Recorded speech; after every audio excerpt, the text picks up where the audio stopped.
قلوب أوليائه بمحبته واختص أرواحهم بشهود عظمته وهيا أسرارهم لحمل أعباء معرفته فقلوبهم في روضات جنات معرفة يحبرون وأرواحهم في رياض ملكوته ينتزهون وأسرارهم في بحار جبروته يسبحون اللهم صل على سيدنا محمد عبدك ونبيك ورسولك النبي الأمي وعلى آله وصحبه وسلم تسليما بقدر عظمة ذاتك في كل وقت وحين. أما بعد, kita lanjutkan manittala'a ala asraril ibadi walam yatakhallaq birrahmatil ilahiyyati kana tila'uhu fitnatan alaihi wa sababan li jarril wabali ilaihi. Manittala'a ala asraril ibadi, siapa yang ditampakkan terhadap rahasia-rahasia hambanya. Jadi kalau Anda mengenal rahasia-rahasia yang ada di dalam diri setiap orang, itu ya Allah membukakan misalnya, ya. Tetapi walam yatakhallaq birrahmatil ilahiyati, sementara Anda tidak berakhlak dengan kasih sayang ilahiyah. Jadi misalnya Anda ditampakkan, wah orang itu kok jelek banget isi hatinya ternyata, itu dibuka oleh Allah begitu. Tapi respon Anda terhadap orang itu, wah jadi benci misalnya. Ini namanya tidak berakhlak dengan rahmat ilahiyah, kasih sayang ilahi. Mestinya bagaimana ya? Ya mestinya didoakan, dimohonkan ampunan kepada Allah orang itu, lalu pelan-pelan didekati. Bukan malah diusir.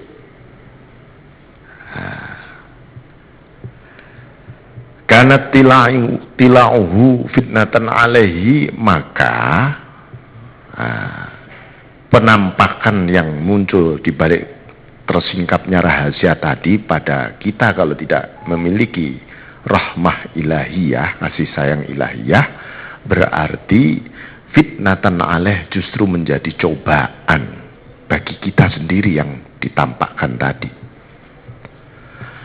Wasababan lijarril wabal ilahi, dan bisa menimbulkan bencana juga bagi kita. Jadi karena apa? Allah itu rahmatnya, kasih sayangnya begitu luas, sangat-sangat luas. Ya, mungkin kalau kita melihat ini seperti yang dilakukan, salah satu kiat yang dilakukan oleh Imam Al-Ghazali, ya, di dalam kitabnya yang paling tipis itu namanya kitab Bidayatul Hidayah. Ya, Anda pernah baca di sana mengenai hubungan sosial kemanusiaan. Kalau Anda melihat anak kecil, jangan anggap remeh anak kecil itu, karena dia pasti umurnya lebih muda dari kita, dan dosanya pasti lebih sedikit dibanding kita. Nah, kalau kita melihat orang dewasa, usianya lebih tua daripada kita, walaupun mungkin secara lahiriah itu ibadahnya kok nggak karuan, gitu ya. Kita juga tidak boleh menghina. Siapa tahu kalau dia usianya lebih tua dibanding kita, ibadahnya pasti lebih banyak dibanding kita, katanya gitu. Kalau kita melihat ahli maksiat, janganlah kita mencaci maki. Siapa tahu nanti di akhir hayatnya dia husnul khotimah, bertobat dekat dengan Allah, sementara kita di akhir hayat kita belum tentu husnul khotimah misalnya. Nah, celaka kita jadinya. Nah, disinilah kita mengikuti bagaimana sifat, ya, sifat Rasulullah sallallahu alaihi wasallam, wa kana bil mu'minina rahima. Rasulullah itu senantiasa rahim, senantiasa penuh kasih sayang kepada sesama. Penuh kasih sayang kepada sesama. Jadi laqad ja'akum rasulun min anfusikum azizun 'alaihi ma 'anittum harisun 'alaikum bil mu'minina raufur rahim. Beliau senantiasa raufur rahim, penuh rasa sayang dan penuh rasa kasih kepada orang-orang beriman.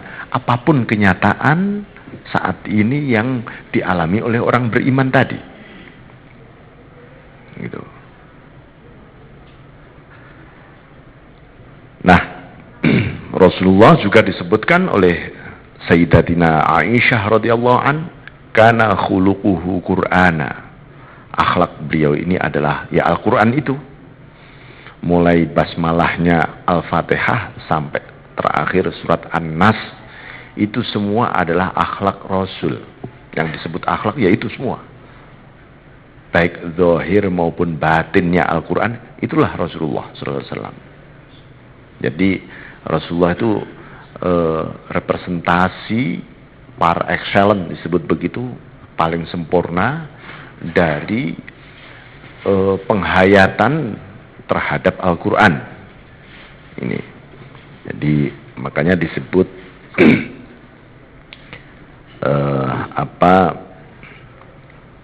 Khudhil afwa wa'mur bil 'urfi wa'rid 'anil jahilin.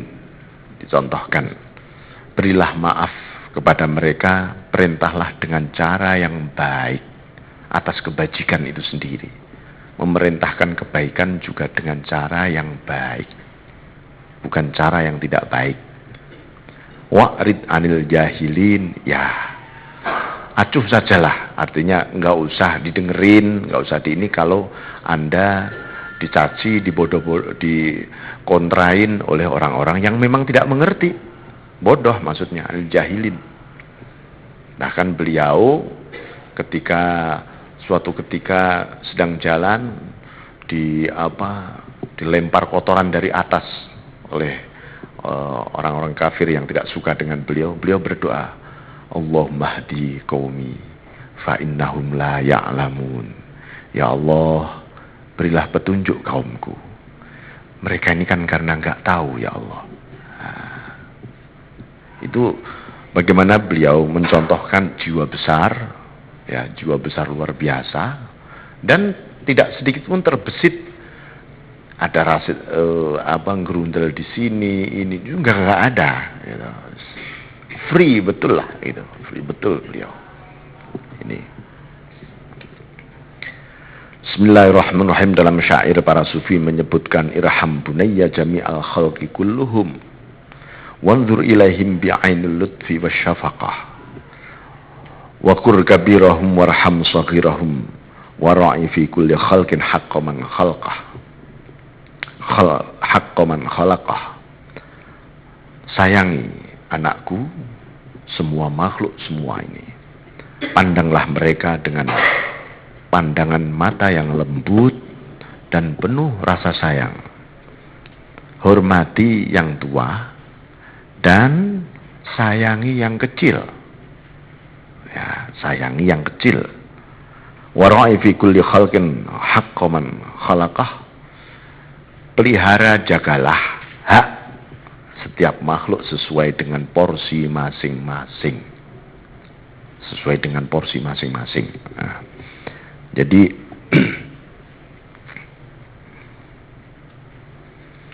lah ini karena apa ya? Sesuatu yang muncul, terekspresi di dalam diri kita itu. Terekspresi itu akhirnya menimbulkan hubungan nafsu kita. Makanya oleh Ibnu Athaillah dilanjutkan hadzun nafsi fil ma'siyah zahirun jaliyun wa hadzuha fit ta'ah batinun khafiyun wa mudawatu ma yakhfa sa'bun ilajuh. Bagian naluri nafsu di dalam maksiat itu jelas nyata, memang nafsu itu pengennya bersembunyi di balik maksiat. Itu jelas. Tetapi wa hadzuha fit ta'ah batinun khafiyun, bagian nafsu di balik taat, di balik ibadah itu yang enggak kelihatan, tersembunyi, khafiyun, samar banget. Jadi nafsu di balik ibadah itu yang samar banget. Makanya biasakan ada terapi yang disebut keikhlasan kita beribadah itu. Ya caranya apa? Supaya ibadah kita itu tidak disertai nafsu. Sebab dengan cara apa? Ikhlas. Kalau kita ikhlas, nafsu itu terkendali, berubah menjadi semangat menuju kepada Allah.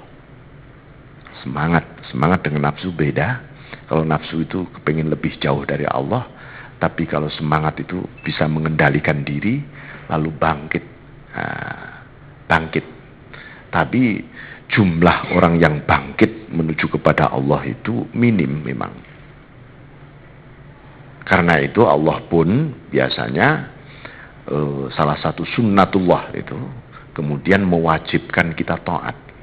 Coba kalau kita tidak diwajibkan taat itu, sudah kamu sholatlah gitu. Sholat itu baik gitu saja misalnya. Mungkin orang nggak ada yang sholat malahan.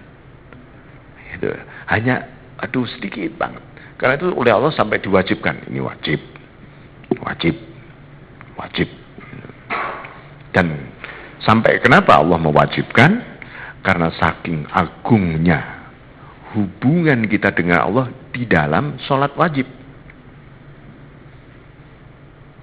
Nah ini nanti di belakang akan kita jumpai min alamatit tiba'il hawa, ya, al-musara'ah bin nawafil dunal faraid wattakasul bil faraid.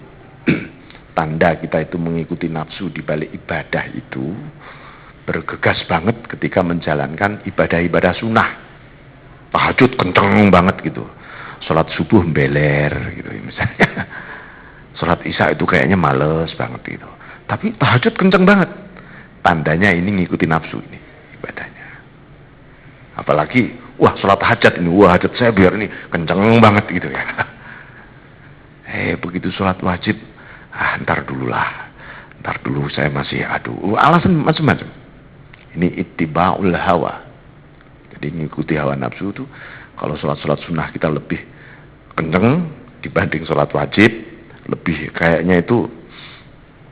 Nah ini berarti kita harus mulai belajar. Habis sholat fardu itu kita seperti menunggu. Iya ya, ini asar, habis sholat asar. Ya Allah, kapan maghrib lagi nih? Sebab maghrib itu nanti aku bertemu engkau ya Allah. Pertemuan yang sangat pribadi antara aku dan engkau. Habis sholat maghrib, kapan isya datang ya Allah? Jadi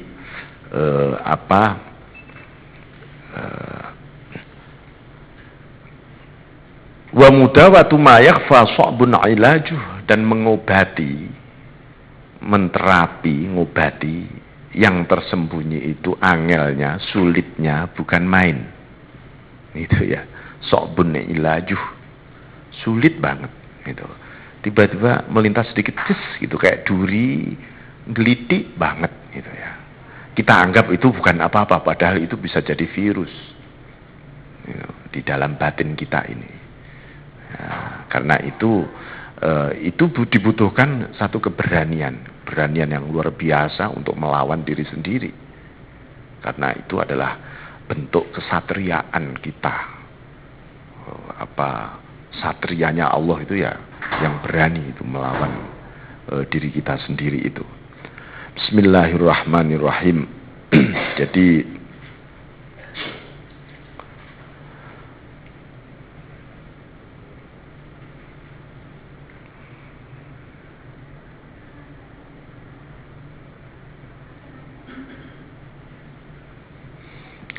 inilah diperlukan kita terus-menerus untuk tazkiyah, membersihkan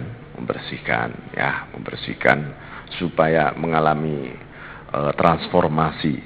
Sebab ketika nafsu dikendalikan itu ada katup yang terbuka lagi yang namanya katup untuk menampung rahmatnya Allah. Ma ubarri'u nafsi in nafsala ammaratun bisu illa ma rahima rabbi. Dulu pernah saya jelaskan ya mengenai illa ma rahima rabbi, kecuali nafsu itu memang cenderung ammarah, mendorong menjadi buruk, perbuatan buruk, kecuali nafsu yang dirahmati. Ketika nafsu itu dirahmati, berubah menjadi semangat, lalu muncul lawamah, ya ammarah 7 itu biasanya ya, ammarah, lawamah, mulhamah, mutmainah, rodiyah, mardiyah, kamilah. Ada lagi yang menambah sebelum kamilah, ada kasyifah, ada arifah, baru kamilah.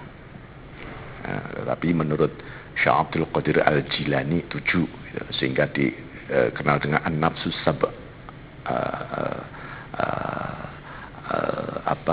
sab'ah, 7 nafsu itu, yang masing-masing memiliki karakteristik di dalam jiwa masing-masing. Ketika berkembang setelah tazkiyah, pasti itu setelah dibersihkan, dikendalikan, lalu diberi kemampuan menampung rahmat ilahiyah tadi. Bismillahirrahmanirrahim. Nah, rubbama dakhala riya 'alaika min haitsu la yanzurul khalqu ilaika. Dilanjutkan. Kadang-kadang riya itu muncul, ya, ini salah satu karakteristik nafsu juga.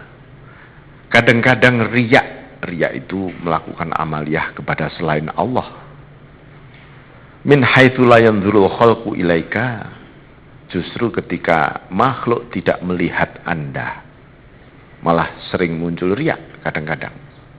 Wah, nggak ada siapa-siapa ini, wah ini sepi nih, orang nggak ada, semua pintu saya tutup kalau begitu, saya sendiri.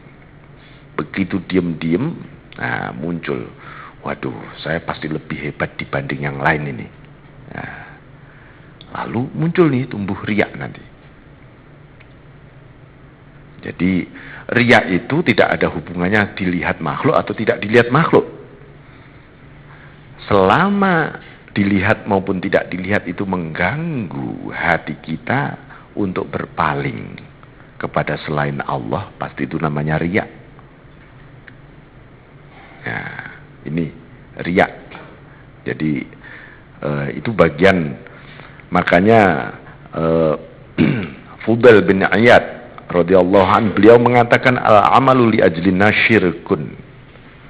Beramal hanya untuk demi manusia, artinya bukan untuk Allah, itu syirik katanya. Wa tarkul amal li ajlihim riya. Tidak melakukan amaliyah.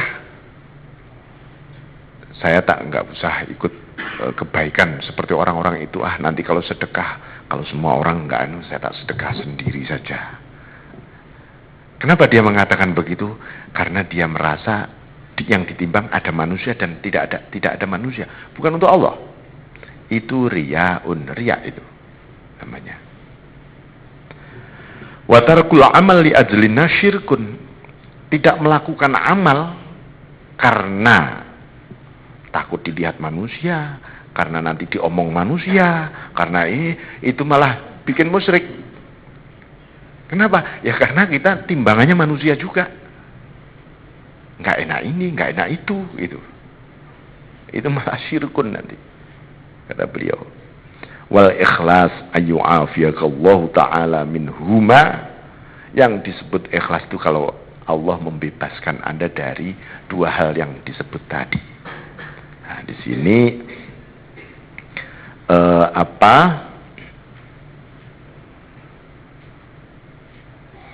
orang ikhlas itu ada dua, satu mukhlis, yang kedua mukhlas. Ya, kalau mukhlis itu masih terus-menerus berjuang. Ya Allah, saya nggak ingin ini ada selain Engkau Allah, hanya kepadamu saja ya Allah. Hatiku semuanya untukmu ini ya Allah. Berjuang begitu. Nah, dia bisa meraih mukhlis. Tapi mukhlisin ini masih bisa digoda oleh iblis. Yang tidak bisa digoda oleh iblis itu mukhlas, mukhlasin. La'aghwiyannahum ajma'in illa ibadakal mukhlasin, illa ibadaka minhumul mukhlasin. Saya akan menggoda semua hambamu ya Allah, kecuali hambamu yang mukhlas. Siapakah yang mukhlas itu? Orang mukhlas itu artinya, kalau mukhlas itu kalau arti bahasanya orang yang diberi ikhlas. Kalau mukhlis itu orang yang berusaha ikhlas. Mukhlas itu sudah identik dengan keikhlasan itu sendiri. Hakikatul ikhlas, tarkul ikhlas. Hakikat ikhlas itu justru meninggalkan ikhlas. Maksudnya bagaimana? Hakikat ikhlas itu dia sendiri tidak berpikir, merasa bisa ikhlas. Loh, kalau kita masih merasa bisa ikhlas, itu belum meraih hakikat ikhlas. Wah, saya sudah ikhlas banget nih tadi. Nah, belum ikhlas nih. Itu ya. Justru kalau sudah tidak merasa, seperti orang fana. Orang fana itu kan lebur, gitu. Termasuk perasaan fana itu sendiri sudah nggak ada. Kalau masih merasa, saya tadi kayaknya merasakan fana saya tadi. Nah, itu belum fana. Jadi itu makna dari hakikat ikhlas adalah meninggalkan ikhlas. Maksudnya meninggalkan merasa bisa ikhlas. Karena itu yang benar-benar yang disebut mukhlas tadi. Nah, kalau orang bisa seperti itu, iblis nggak bisa masuk. Karena ada radarnya mukhlasin itu, begitu mau masuk udah nggak mau iblis. Enggak. Semuanya aku lihat makhlukmu ini engkau semua Allah. Bagaimana aku bisa menggoda? Nggak bisa. Para mukhlasin. Bismillahirrahmanirrahim. Istishrafuka, dilanjutkan. Karena itu istishrafuka ya'lamal khalqu bi khususiyatika dalilun ala adami sidqika fi ubudiyatik. Ini kelanjutan mengenai riya. Istishrafuka, perasaanmu untuk merasa mulia Anda, bahwa ya'lamal khalqu bi khususiyatika, agar makhluk itu mengetahui bahwa Anda ini istimewa. Gitu. Jadi kalau Anda diberi keistimewaan oleh Allah, keahlian, skill tertentu, jangan sedikit pun merasa. Lalu nanti akan muncul begini, orang-orang melihatku hebat enggak ya? Gitu ya. Kalau muncul seperti itu, dalilun, bukti ala adami sidqika, bahwa belum benar fi ubudiyatika, di dalam ubudiyahmu kepada Allah. Karena apa? Contoh kita ini, Anda misalnya ahli puasa terus, gitu. Hampir setiap hari puasa aja. Tiba-tiba, wah, orang melihat aku puasa nih, ya misalnya gitu aja. Itu berarti kepengin orang lain tahu bahwa, wah, aku ini lebih ahli puasa. Loh, kalau kita merasa istimewa, itu berarti kita pernah memproduksi keistimewaan sebenarnya. Sedangkan manusia itu mulai lahir sampai mati nggak pernah memproduksi sesuatu yang istimewa, nggak pernah. Wong kita ini nggak punya apa-apa, amal juga nggak punya, kehebatan nggak punya, kekuatan nggak punya, kemuliaan juga nggak punya. Semua itu dari Allah. Jadi amal kita ini juga makhluk, ciptaan juga.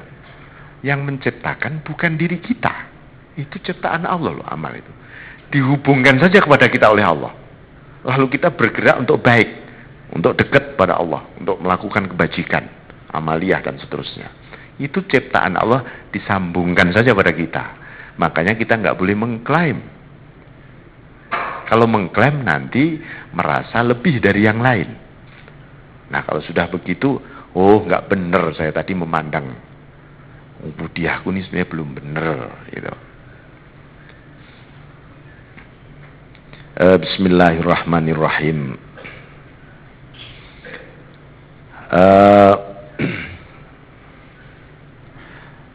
Makanya li'annaka law kunta shadiqan maulad ma ahbabta iyara amalaka ghairuh. Kalau Anda memang benar-benar melakukan amaliyah kepada Tuhanmu, tentu Anda juga tidak suka kalau selain Allah memandangmu. Nah, itu loh. Jadi kembali ya, beberapa pengajian yang lalu saya sampaikan, ketika kita beribadah, berzikir, apa saja pokoknya berbuat baik, ya Allah, biar Engkau mengiyakan hatiku. Jangan aku yang mengiyakan, juga jangan orang lain yang mengiyakan. Nanti hidup kita nggak pernah merdeka. Karena apa? Nanti kata dia gimana ya, kata orang gimana ya, kata tetangga gimana. Belum lagi kata dirinya, ini pas nggak sih dengan seleraku, nah ini dan seterusnya. Nah ini membuat kita nggak benar di dalam amal ubudiyah kita. Jadi sebagian sufi mengatakan ma sadaqallah ahadun, ma sadaqallah ahadun qattu illa habba iyakuna fi hubbin la yu'raf. Ya, tak ada seorang pun yang benar-benar benar hatinya di hadapan Allah kecuali orang yang punya keinginan agar hatinya tidak ingin dilihat oleh orang yang lain. Amaliyahnya ya, cintanya ya Allah,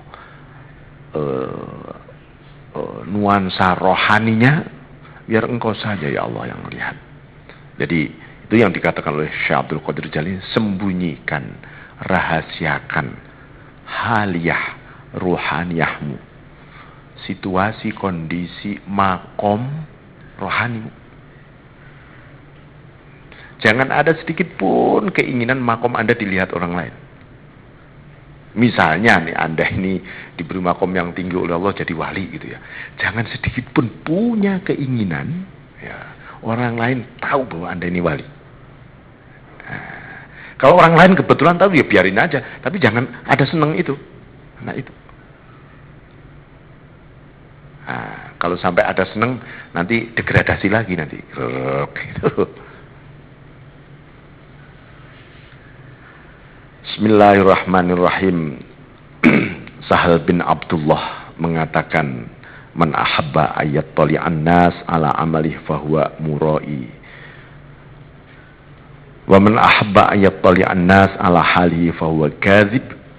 Siapa yang senang amalnya dilihat oleh manusia, itu namanya disebut bukan orang yang beramal, tapi orang yang pamer ya.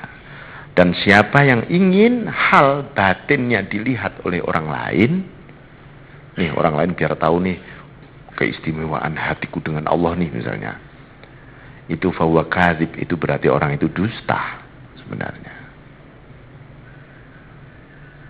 Jadi yang paling enak bagaimana? Yang paling enak ya jadi orang biasa-biasa sajalah, gitu, biasa-biasa saja gitu saja. Nah, gitu. Anda jalan juga nggak merasa diperhatikan orang ya, tapi yang penting harus merasa diperhatikan oleh Allah saja sudah enak, gitu. Enak, hidup itu enak. Gitu. Bismillahirrahmanirrahim. Karena itu ghaib, sembunyikan, nadhara khalqi ilaika binadharillahi ilaika. Caranya gimana ya? Sembunyikan, abaikan saja pandangan makhluk kepada kita dengan cara bagaimana memandang bahwa Allah memandang kita terus-menerus. Gitu. Kita ini dipandang terus oleh Allah. Akhirnya kalau kita merasa begitu kan nggak kepengin kita dipandang makhluk. Wa ghib an wujudi iqbalihim alaika bi syuhudi iqbalihi alaik. Dan sembunyikan, buang saja gitu, bahwa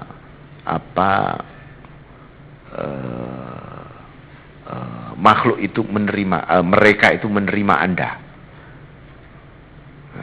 Jadi misalnya Anda, orang-orang pada akan menerima saya apa enggak ya, itu kepikiran begitu misalnya, itu harus dibuang itu. Jadi dengan cara gimana buangnya?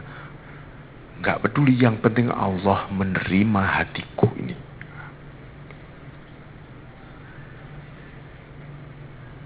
Tapi bahasa ini tetap akan menimbulkan kelembutan sebenarnya. Tapi kalau suasananya emosional, ya pasti tidak ingin diterima oleh Allah Anda. Misalnya gini, biarin aja sambil ngedumel, yang penting Gusti Allah menerima saya. Ini sebenarnya juga nggak benar juga. Ini loh ya, orang yang benar-benar ingin Allah saja yang menerima, pada saat yang sama dia sangat penuh kasih sayang kepada sesama, malahan begitu, bukan ngedumel.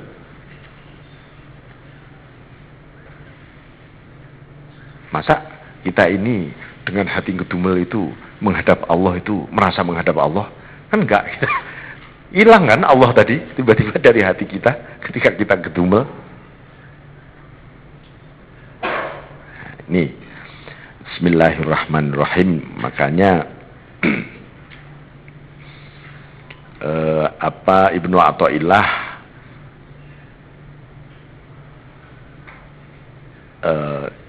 selalu mengatakan di dalam kitab Lataiful Minan, i'lam anna mabniya amril wali alal iktifa billah wal qanaah bi ilmih wal irtina bi judih.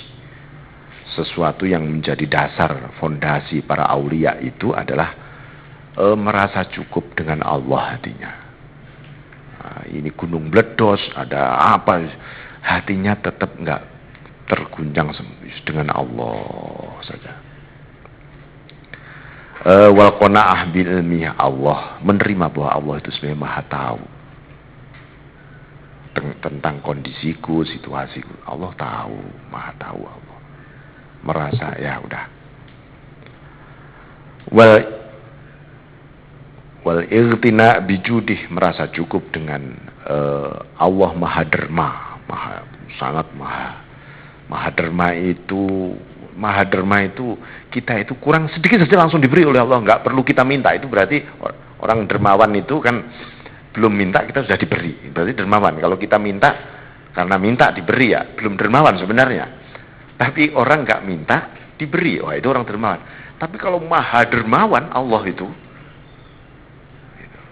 ini sebelum hambaku punya angen-angen untuk minta, tak beri dulu gitu. Karena itu merasa cukup dengan itu.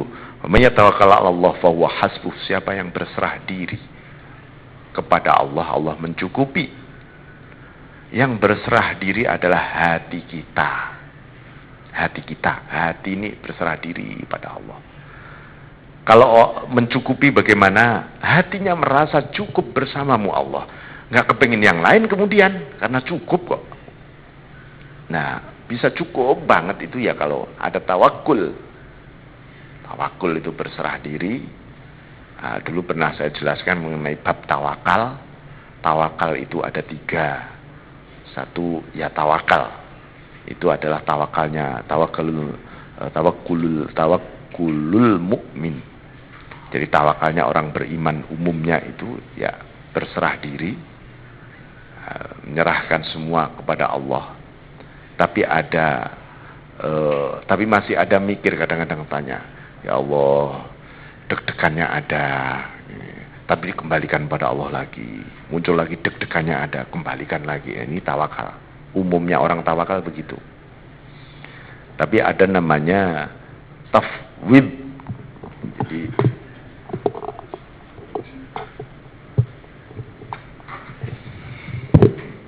pertama tawakal, 2 tawakul, ya, 2 tafwid. Tafwid itu pasrah total namanya. Kalau ini ya pasrah begitu saja. Pasrah. Kalau ini sudah pasrah total. Pasrah total namanya tafwid, yang di Al-Quran disebutkan wa ufawwidu amri ilallah. Ya Allah, kuserahkan semua perkaraku kepadamu Allah. Nah, lalu nggak usah ditanya lagi, nggak bertanya lagi. Ya Allah, itu kira-kira sudah belum sih ya Allah? Itu nggak ada pertanyaan itu. Percaya banget pada Allah sudah. Nggak diudik-udik, dipertanyakan juga nggak. Nomor 3, namanya istislam.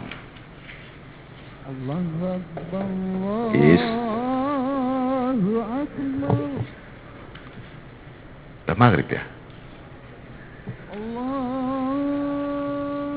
Oke. Istislam ini ya pasrah yang luar biasa ya, sudah nggak bergeming. Saya kira begitu, Bapak, Ibu sekalian. Ini nanti kita lanjut minggu depan. Wallahul muwaffiq ila aqwamit thoriq. Assalamualaikum warahmatullahi wabarakatuh.